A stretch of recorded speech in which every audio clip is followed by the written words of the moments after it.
What it is, Mike?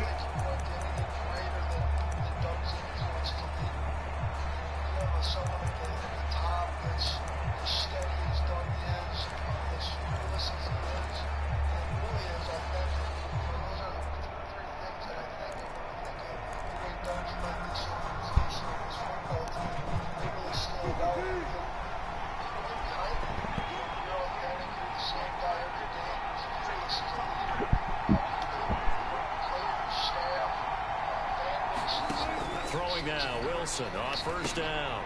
On the screen, this is Edmonds. And they're able to get this one across the 35. 11 yards there on the first play from scrimmage. And as you're game planning as a staff, you go through all the different ways you can neutralize the other guy's pass rushers. Extra linemen, leave a tight end in, bring the running backs back in the block. Or you can do this, a little simple screen pass, and it works to perfection. Like I talked to him a week ago, that stat number that everybody has in their mind. So from the 36 now, 1st and 10. In a lot of ways, very overbought. There's a lot of ways to influence a game. A first carry for the Fordham Ram, Chase Edmonds. And he is met in his tracks behind the line of scrimmage. They'll have to deal with a 2nd and 14 now after the loss.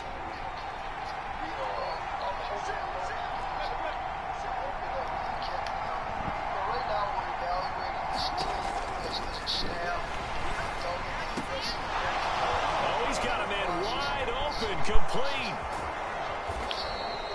A big play there on the catch and run. 58 yards. 1st and goal, a chance for an early statement here on the road.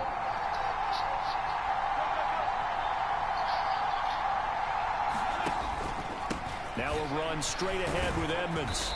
And he'll be brought down here at the 3-yard line. So the ball position now at the 3. Here's 2nd and goal.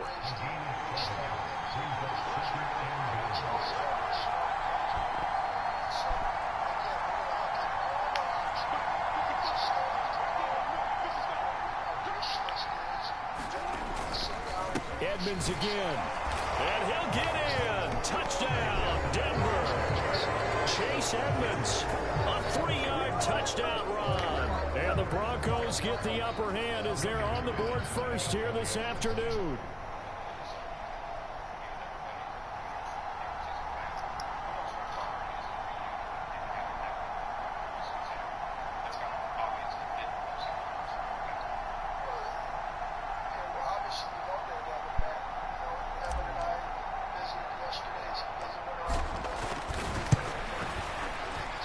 Extra point from McManus is good. And that makes the score 7-0.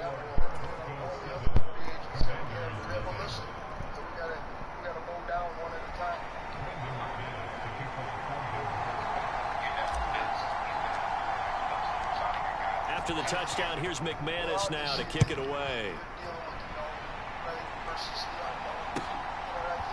And we'll see a return here from the end zone.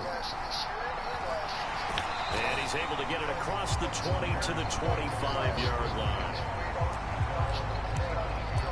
There was a lot of work that went into that process of getting to know these guys as much as we could from a distance. The coaching staff was heavily involved, the personnel staff was heavily involved, the support staff was heavily involved, the trainers, the strength coaches. The more information you can get, the better your chance of getting what you really are getting.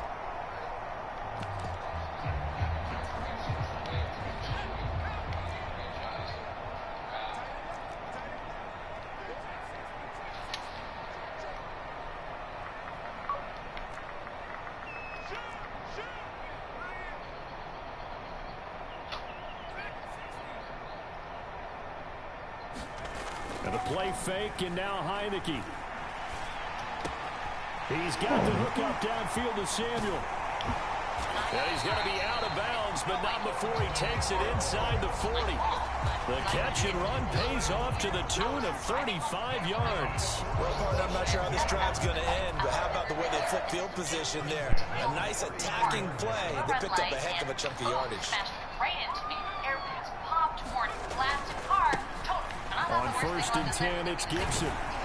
And a nice little start as he's able to get this up to the 28. It's a first down for Washington on a pickup of 11. So they go pass, now they go run, and 2 plays resulting in really nice pickups. Certainly sounds like a 50-50 deal, doesn't it? Sounds like great balance. Well, you know what all those coaches have told us over the years, Brandon, that balance is? It means doing what you want to when you want to. That play call is working very well for them right now. And he's going to be met at the line of scrimmage and taken down.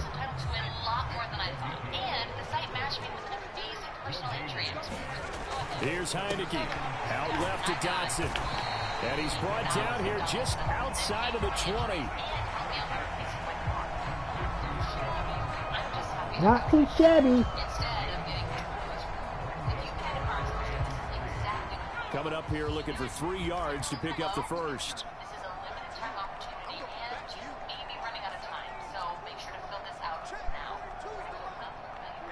They'll bring a receiver in motion left. They'll run with Gibson. Oh, this man ran through my damn man. He's in. Come on with this goddamn game now. Come on with this game, man. Fix this problem, man. 21-yard touchdown run. And the Commanders respond to that opening drive touchdown with one of their own. I know what this pussy ass doing. And this shit. Get the fuck out of here, this shit here. Offensive linemen so used in this situation to having a pass block. All right, you're looking at what it is, 3rd down. They don't care that it's 3rd and whatever. They figure they're going to throw the ball. And when you call a running play, I think you energize them. I think you juice them up because I haven't met offensive linemen yet that likes to pass block more than they like to run block. And they opened up some nice holes there for him, and he took it to the house. Each team's had it. Each team has scored. 7-7 here as the kick's away. And from deep in the end zone, he's going to bring this out. And tackled at the 20-yard line. So man, my fucking goddamn yards. Fuck out of here with this bullshit fucking game. The Broncos onto the field, ready to start their next drive.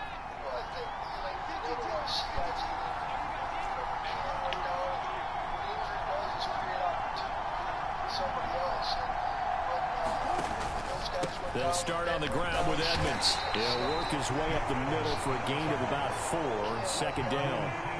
From the Baltimore line playing the same fucking goddamn defense. Got me fucking killing me with this shit they be doing, man. Everybody want to be like everybody else. I teach you how to be like everybody else. Look at this shit. Wide ass open.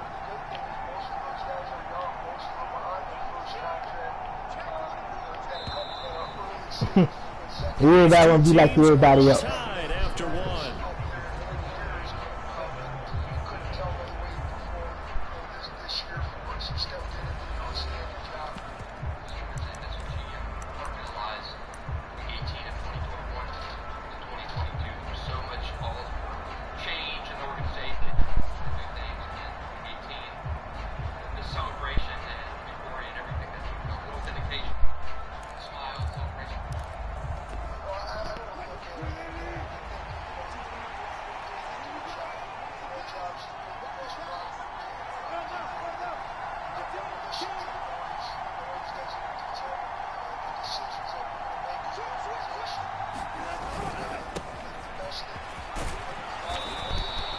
It's a 5-yard gain, but they'll still be a yard short here with 3rd down now looming. So they just need 1 yard here to pick up the first down. Again, they're going to go with Boone. And he gets it to the 34. Good enough for the first. They're able to convert with a gain of 4. A lot of collaboration that people don't see behind the scenes. That was 3rd and short. Yeah, it was an easy pickup because it was way too easy. Just looked like absolute confusion defensively. Not sure why they were in that set. Yeah, I say you should have a few I think what you saw is a guy that's got a chance to have an outstanding career in the National Football League. He's highly competitive. He's smart. He's tough. He's got the size. He's got the skill set to be a very good player in this league for a long time. And, you know, to come into this league and play in the middle of the offense, play the center position with all that has to go, that mentally that goes into playing that position, and to do as well as he did is a credit to him and the work that he puts in.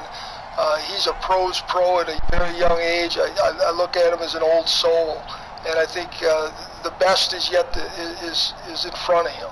As someone who drafts, and you have to project and look into the crystal ball, what sort of reflection do you have of what you saw in him and what you got out of him? I mean, that's got to be gratifying to take a young player in the third round and see him become. Groceries, gas, rent, bills. How are we meant to afford it all at the moment? Finally, the U.S. government is stepping in and saying enough is enough. I know that this might sound shocking, but I'm literally getting paid up to $1,472 per month for my essential health needs since I called and claimed the benefits that I was entitled to. Last week, my brother sent me a message saying he was saving $1,242 per month thanks to this new health program. And at first, I was skeptical and didn't call and try it, but then... Well, I think, again... we spent a lot of time evaluating these guys. Coach Rauscher went to the school, did a school visit with them. His old line coach at Kentucky used to work for us when I was in San Francisco, so we had some real inside knowledge as to the type of guy we were going to get. And he's been everything and more than we imagined. I can't emphasize enough their ability to come in at a young age and be a pro from day one. Sometimes it takes these guys a little bit to learn how to be a pro, what it all involves. This game is a lot more mental than it is physical a lot of times, and for him to step into that role and excel the way he did, I think the future's very bright for him.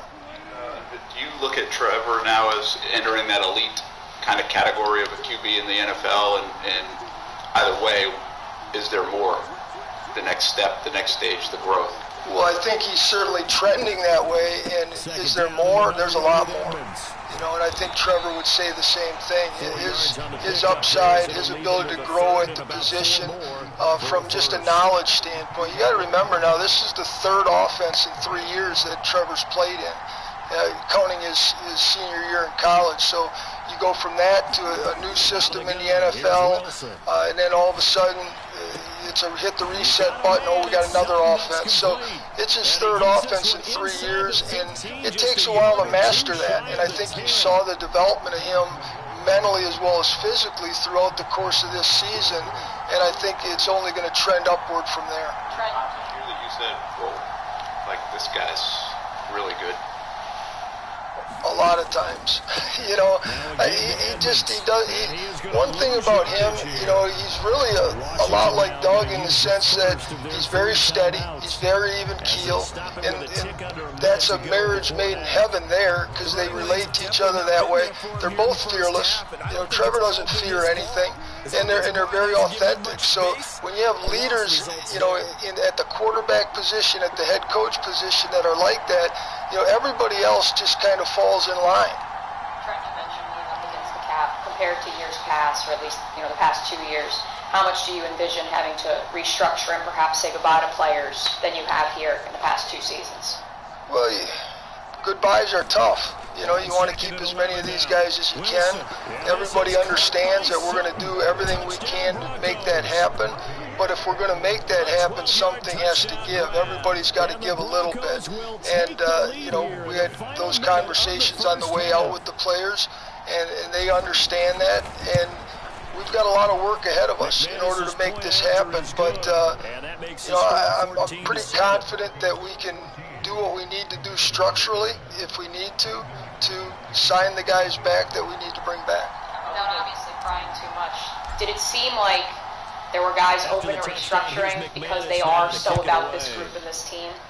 Well, restructuring is the easy part, right? Because that's just semantics with the numbers, and it's not like you're taking money away from them. They're just restructuring how they're getting it and when they're getting it. So that's never been the real issue in this battle. It's more getting the guys that are free agents under contract and something that they'll agree to. What's the different challenges for you Washington offense now at this the line offseason and going ready to from the roll. team before that was And what do you chasing think goes the rest on here in this situation? If you got the football, you're trailing, you're back Well, in your own you know, territory with just a little the time. good Do you thing try about something? that is, first of all, it's a lot easier to be the hunter than the hunted, right? And as you get better and you become the hunted, the challenge gets harder, right? You're going to get every team's best when they show up in Jacksonville now. In the past, they maybe thought this was going to be an easy out. That's no longer going to be the case. But I think the last part of this season really prepared this young group to understand that there's a real sense of urgency that goes into being a championship caliber team. You know, it just doesn't happen. And the players saw that. You know, you really see it in the playoffs, but because we were playing really playoff football for the last month of the season, you know, it was evident to them just how much urgency there is starting on Monday. You know, you don't wait till Sunday to get excited about playing or get prepared to play. It starts on Monday. And as they got to understand that better, we played better. And that should carry over to next season for us.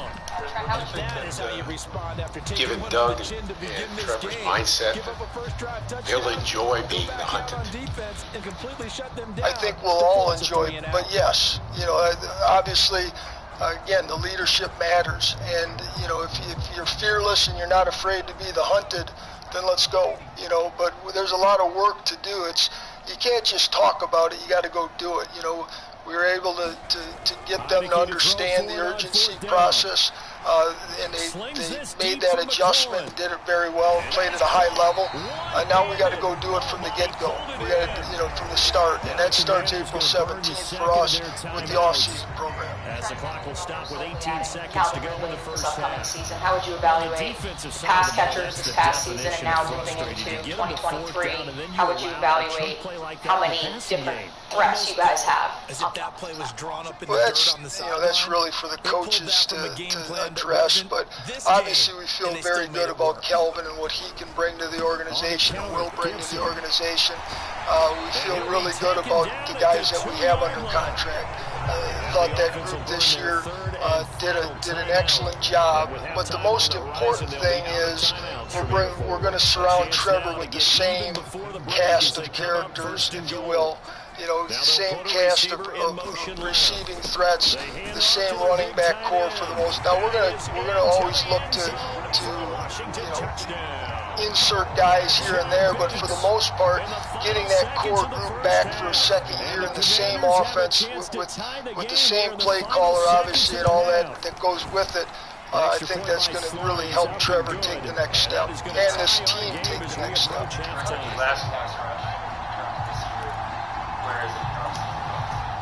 Say that again, John. Well, you're always looking at ways to improve as a unit, you know, and that's twofold, right? It's coverage that helps pass rush, and it's pass rush that helps coverage. So we're going to look at ways, and again, over the next couple of days, especially tomorrow when we get together with the staff, really sit down and talk about those things and what needs to be addressed and what's going to get us to where we want to be defensively sooner rather than later.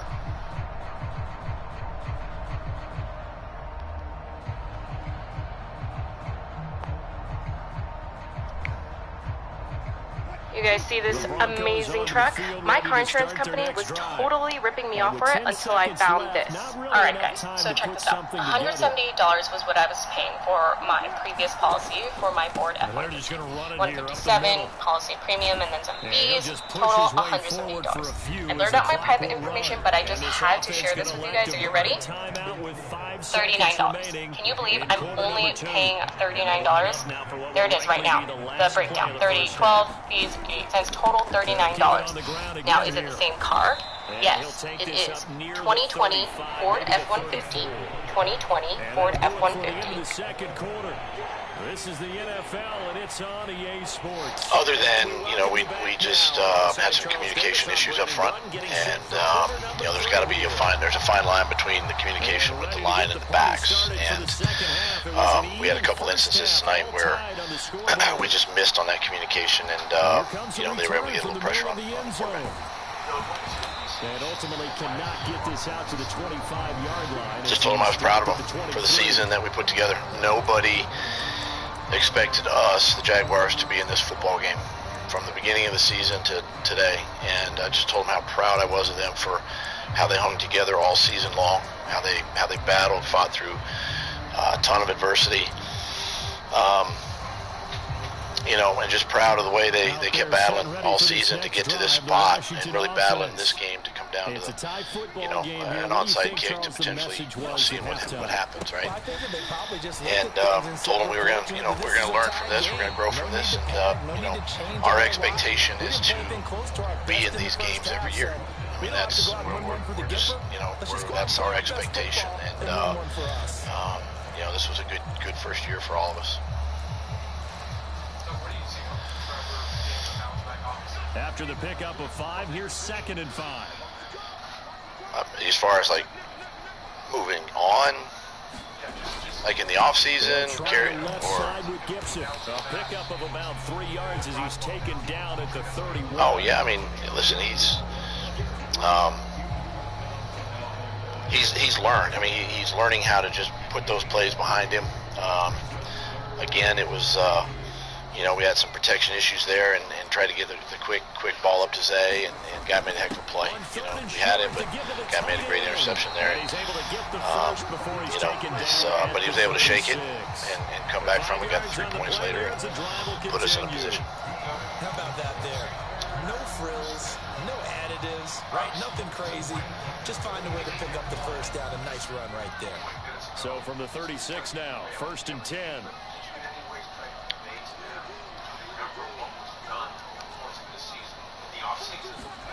Off the play fake, Heineke. Yeah, I mean, it's not about, obviously, yeah, we're all hurting because of the loss, but we're all hurting too because this is the final game of this year, and that's the hard thing. But like I told the guys, I mean, these are the games that we're going to learn from, and we're going to be better because of. And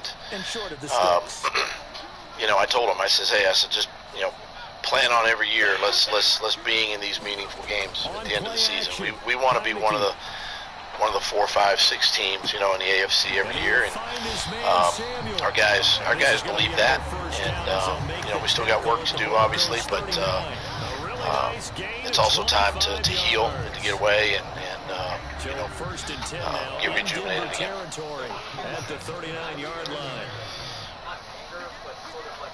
Slot man moves right. Well, I mean, they're disappointed. I mean, they're disappointed.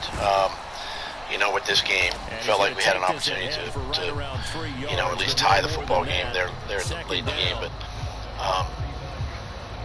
I think they understand how good they can be. You know, some of the same ugly mistakes that showed up in this game were the things that showed up early in the season. And those are the things that we have to eliminate. Those are the things we have to, you know, move on from in order to win against great football teams like the Chiefs are.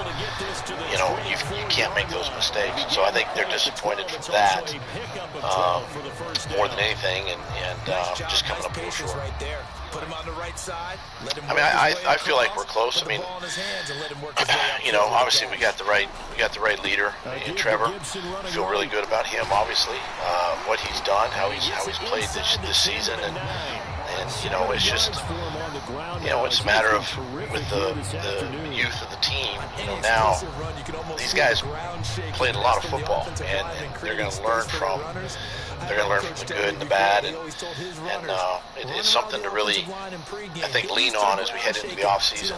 You know, and as we approach the off season program, you know, in a couple of months, which is kind of crazy to say, but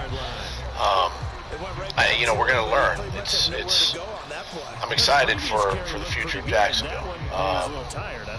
And, you know, working with Trent, getting the right players in here, whether it's free agency, whether it's the draft, you know, and continuing to build our roster. They'll send a receiver in motion left. They'll go again with Gibson. And he takes it in. Touchdown, Washington. Yeah, I mean, that was, obviously a turning point or a momentum switch in the game. We had him at the 2-yard line and kind of let him off the hook a little bit. But again, those are opportunities there where we need to, be better. We need to play better, coach better in those situations to try to, get off the field at some point. But credit them, they executed well and ended up with a touchdown.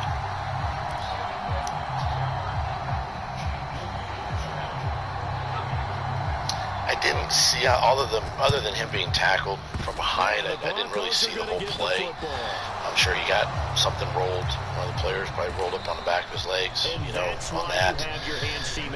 But listen, hats off to him for gutting it out there in the second half and sticking with it and playing hurt. That's just a sign of a true leader and a winner. And that's what he is. Low possibility of getting the ball for the team kicking it in an onside kick situation. You're all about the numbers, aren't you? All about the numbers, baby.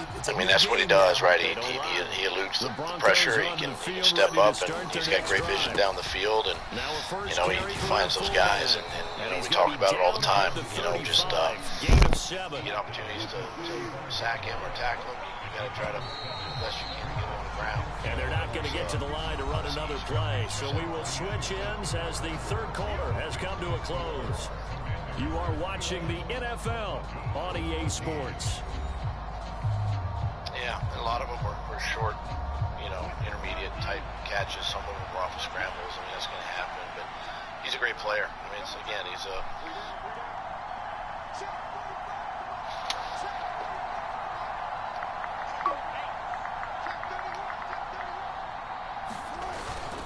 And again, they'll go right back to their fullback. And he'll bring it up here to right at the 40-yard line. A gain of 5, good enough for the first down. Well, after that pickup of a first down, I think some of the defensive guys are going to be looking over their coordinator and saying that was not in the scouting report. That went against every tendency most teams have. You don't usually hand the ball to your big guy in that situation. Sometimes you catch them by surprise. Someone you choose gets $5 grand a week for their life. You're rich, then they're rich. It just keeps going, man. Download the PCH Plus app and next month you can win big.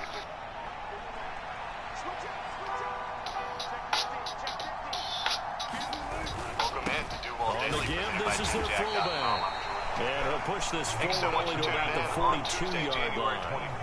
2 yards on the carry there. It'll be second down. Now that's the defense that they were looking for. We've being talked able to about it get here on the extra channel. bodies. Jaguars losing to the Chiefs in the divisional round. A disappointing end, but obviously a season of hope, of optimism, of change, of many things for the Jaguars here in 2022. They went from worst to first. Worst in the AFC South 2 years in a row. Worst in the NFL 2 years in a row. To hosting a home playoff game, winning their division, winning a home playoff game, and just falling short to the Kansas City Chiefs, who had some issues of their own. Obviously, Patrick Mahomes. But they fell just short, 27-20. It was a hell of a year. Hell of a run, hell of a start to the Doug Peterson, Trevor Lawrence era here in Jacksonville.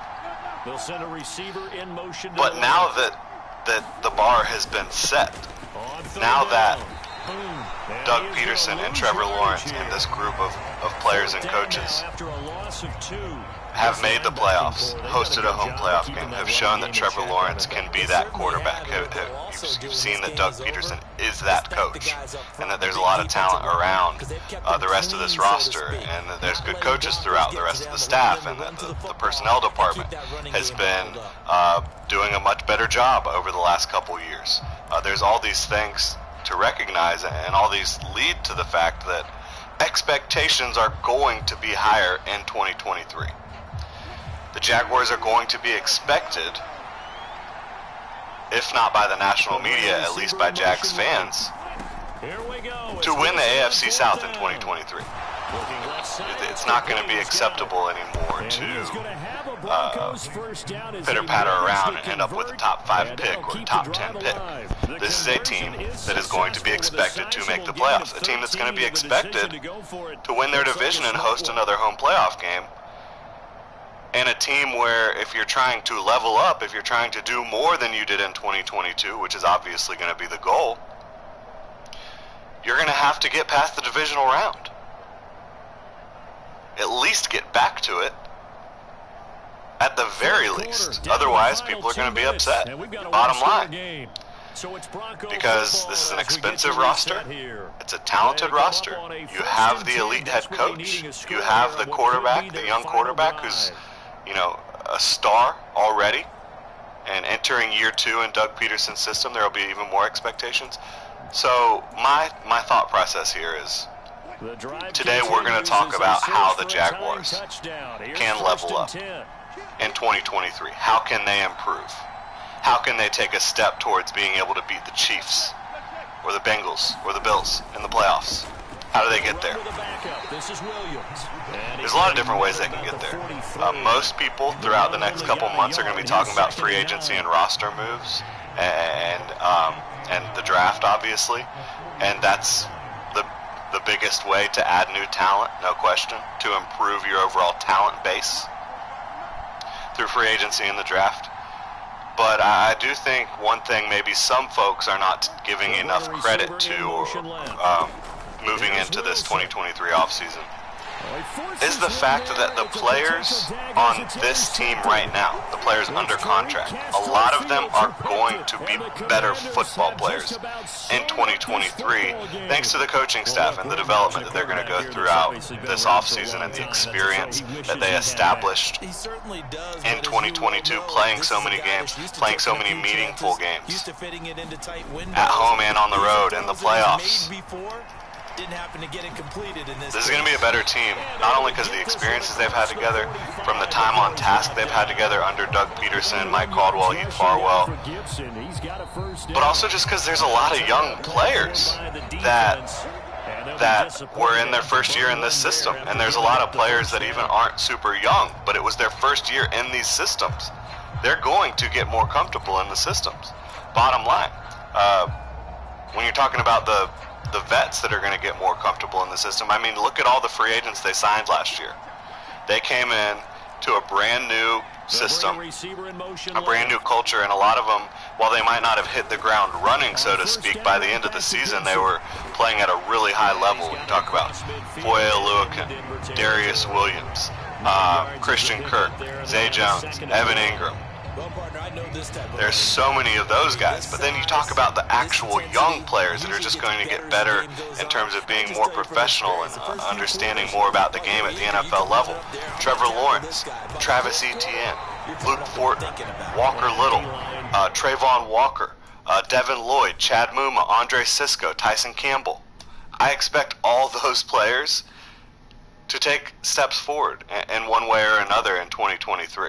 And so that's a huge way that the Jaguars can level up. They were still one of the youngest teams in the league. So those young guys, I expect them to develop because you've got the right guys in the building. From a desire standpoint, they want to go and be better football players, and you've got the right coaches in the building. This is a really well put together coaching staff, and